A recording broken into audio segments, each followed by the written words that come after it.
बिस्मिल्लाहिर्रहमानिर्रहीम। Dear students, अस्सलामु अलैकुम वरहमतुल्लाहि वबरकातुहू। This is Zeeshan Hussain, your biology instructor. अच्छा जी, तो फिर लास्ट टाइम हमने ह्यूमन यूरिनरी सिस्टम के हवाले से थोड़े जो उसके बारे में आपको होल जो आइडिया दिया था। तो आज का हमारा मेन टॉपिक है that is about structure of kidney. Kidney का जो स्ट्रक्चर है ना वो हमने देखना है। अच्छा, तो फिर सबसे पहले इसके बारे में थोड़ा ये जो किडनी है क्या चीज़, कहाँ होती है, ये वो सब कुछ। तो किडनी से रिलेटेड बहुत इंटरेस्टिंग इन्फॉर्मेशंस है। तो फिर सबसे पहले ये है कि ये जो किडनी है इसके जो कलर की बात कर ले तो फिर ये डार्क रेड होता है। क्या होता है? फुल रेड नहीं होता, डार्क रेड। ठीक है, डार्क रेड इसका क्या होता है, कलर होता है। और बिल्कुल लोबिया की तरह होता है, जो बीन शेप्ड होता है बिल्कुल। ठीक है ना, ये जो बीन शेप्ड होता है। अच्छा, बाकी इसके साथ साथ इसकी लंबाई की बात कर ले तो फिर एक अडल्ट की जो किडनी है वो 10 सेंटीमीटर लंबी होती है और 5 सेंटीमीटर है ना वो क्या होती है, चौड़ी होती है। 5 सेंटीमीटर चौड़ी, 10 सेंटीमीटर लंबी होती है। और इसकी जो मोटाई है, थिकनेस की बात कर ले, ठीक है, तो फिर ये क्या होती है, 4 सेंटीमीटर इसकी क्या होती है, थिकनेस होती है। अच्छा, अब इसके बाद आते हैं इसकी नॉर्मल जो अडल्ट किडनी है, ह्यूमन किडनी है, इसका जो वेट है ना वो 120 ग्राम तक होता है। अप्रॉक्सीमेटली 120 ग्राम तक होता है। अच्छा, अब ये कहाँ पाया जाता है? तो ये हमारे बॉडी के बेसिकली 2 कैविटीज़ पे मुश्तमिल होता है हमारी बॉडी। एक इधर से ऊपर वाला, इसको थोरेसिक कैविटी कहा जाता है। दूसरा जो कैविटी है वो हमारे या जो बिल्कुल या जो डायफ्राम है ना, डायफ्राम से नीचे वाले हिस्से को कहा जाता है एब्डोमिनल कैविटी। डायफ्राम से ऊपर वाले हिस्से को कहा जाता है थोरेसिक कैविटी। अच्छा, अब ये जो एब्डोमिनल कैविटी है यहाँ इस एरिया में ये पाए जाते हैं।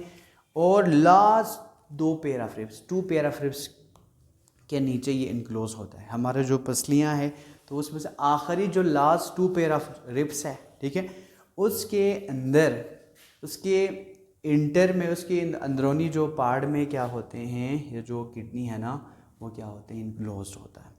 अब ये जो किडनी है, ये जो लास्ट 2 पेयर ऑफ रिब्स है ना, लास्ट 2 पेयर ऑफ रिब्स है, ये क्या कर लेते हैं, हमारे किडनी को, ठीक है ना, प्रोटेक्शन प्रोवाइड कर लेते हैं। अच्छा, तो जब भी ऐसा ह्यूमन बीइंग इश्यूज़ होते हैं कि आपकी पेरिटोनियल रीजन और स्पेशली ये जो लास्ट 2 पेयर ऑफ रिब्स के आसपास या वहाँ पे ही क्या हो, दर्द हो, तो फिर आपने समझ जाना है कि शायद कोई किडनी के इशू हो सकते हैं। तो फिर आपने फ़ौरन जाके अपनी चेकअप करानी है और डॉक्टर से फ़ौरन आपने मिलना है। और जितना हो सके या जो इशू हो तो फिर आपने ज़्यादा से ज़्यादा पानी पीने हैं।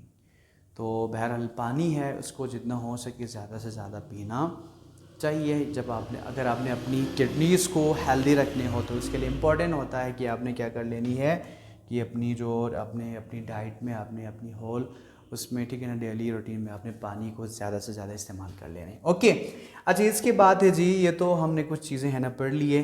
अब लास्ट ये जो लेक्चर को आप एक दफ़ा देख लेना, तो फिर हमारा जो एक किडनी है ना थोड़ा ऊपर है तो दूसरा वाला थोड़ा नीचे है। ऐसा क्यों होता है? ये जो हमारा जो एक किडनी है ना थोड़ा ऊपर होता है, दूसरा थोड़ा नीचे होता है। ऐसा क्यों होता है? तो फिर ये जो इसके मेन जो पीछे जो रीज़न है ना, ठीक है ना, जो नीचे वाले जो किडनी है जो कि थोड़ा लोअर इसलिए होते हैं क्योंकि इसके बिल्कुल ऊपर क्या होते हैं, हमारे जो लीवर होते हैं। लीवर ना, यूँ लीवर का जो लोअर जो लोब है ना वो हमारे जो किडनी को क्या कर लेते हैं, किडनी को थोड़ा प्रेस कर लेते हैं डाउनवर्ड, जिसकी वजह से उसकी जो ओवरऑल स्ट्रक्चर है ना थोड़ा नीचे साइड पे ये क्या होते हैं, अरेंज होते हैं। तो पेपर में आए तो आपने यही रीज़न देना है कि ड्यू टू लीवर का जो दूसरा जो हायर वाला जो लीवर का जो एक लोब है ना क्या होता है, काफ़ी बड़ा होता है, जो कि उसको प्रेस कर लेते हैं डाउनवर्ड, जिसकी वजह से हमारा जो एक किडनी है वो थोड़ा क्या होते हैं, नीचे डाउनवर्ड उसकी पोजीशन होती है।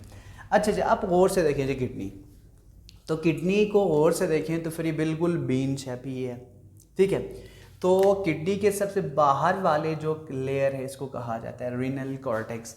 जहाँ पे भी रिनल का लफ्ज़ आ जाए ना तो इसका मतलब है किडनी।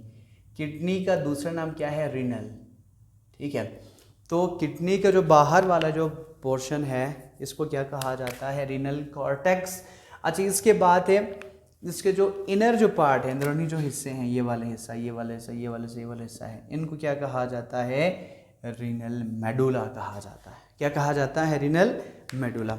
अच्छा, आप इसके बाद आगे देखें, बिल्कुल आप ये जो रीनल मेडुला के अंदर देखें तो फिर यहाँ पे बिल्कुल पायरामिडल लाइक मकई के दानों की तरह कुछ स्ट्रक्चर्स है ना, बिल्कुल।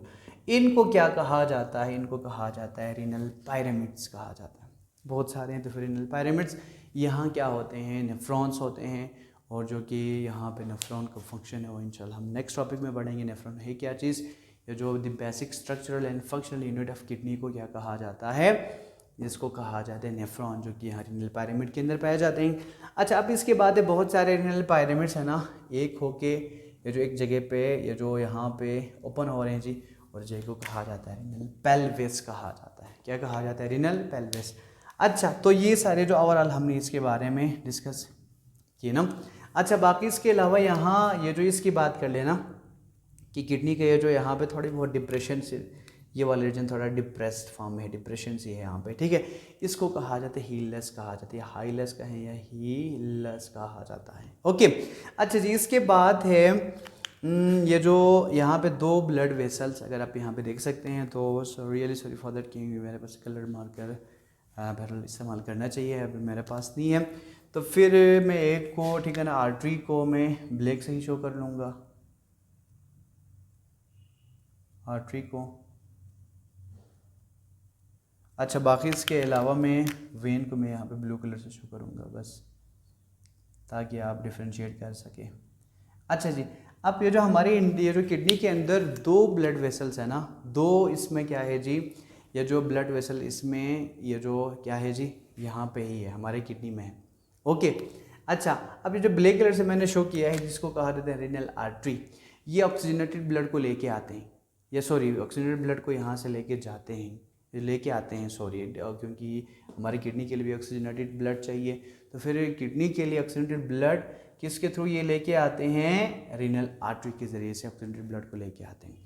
फिर यहाँ पे बहुत ही सारे जो नेफ्रॉन्स है, हर जगह पे ब्लड को क्या किया जाता है, वहाँ पे ये जो ट्रांसपोर्ट किया जाता है, और इसके नतीजे में मेटाबॉलिक जो वेस्ट के तौर पर यहाँ पे कार्बन डाइऑक्साइड है ना, वो वाली ब्लड है ना, आखिर में वो क्या हो जाते हैं, बन जाते हैं, उसका जो लेवल ज़्यादा होता है। तो यूं उन डीऑक्सीजनेटेड ब्लड को कैरी करने के लिए एक और ब्लड वेसल होता है, जिसको कहा जाता है रीनल वेन, जो कि डीऑक्सीजनेटेड ब्लड को किडनी से आगे लेके जाते हैं, फिर आगे जाके फर्दर जाके इसकी ऑक्सीजनेशन होगी, फिर यूं क्या हो जाएगा, हमारी किडनी के अंदर 2 ब्लड वेसल्स या जो प्रेजेंट है, एक रीनल आर्टरी जो कि ऑक्सीजनेटेड ब्लड को लेके आ रहे हैं, और दूसरा रीनल वेन जो कि डीऑक्सीजनेटेड ब्लड को क्या करेंगे, किडनी से अवे लेके जाएंगे। तो आई होप ये हमारे पास होल किडनी का जो स्ट्रक्चर है वो हमने देख लिया। तो फिर किडनी का हमारे बॉडी के अंदर ऑस्मो रेगुलेशन में इसका बहुत इंपॉर्टेंट रोल है, मेंटेनेंस ऑफ साल्ट और वाटर है ना, इसका बहुत इंपॉर्टेंट रोल है। उसके साथ साथ किडनी है या ब्लड फिल्टर, और बाकी इसके साथ साथ यूरिन फॉर्मेशन में भी इसका बहुत सारा इंपॉर्टेंट रोल है। अब अगर आपने अपनी किडनी को सही सलामत रखने हो तो फिर आपने अपनी डाइट में ज़्यादा से ज़्यादा आपने पानी का इस्तेमाल कर लेने हैं। तो आई होप आज का जो लेक्चर है वो आपको अच्छे तरीके से समझ आया होगा। यहाँ तक कोई क्वेश्चन हो तो फिर आप कमेंट सेक्शन में पूछ सकते हैं। तो आज के लिए इतना ही काफ़ी है, नेक्स्ट एक और वीडियो के साथ आप लोगों से फिर मुलाकात होगी। तो आज के लिए काफ़ी है, एंड फ़ी अमानिल्लाह।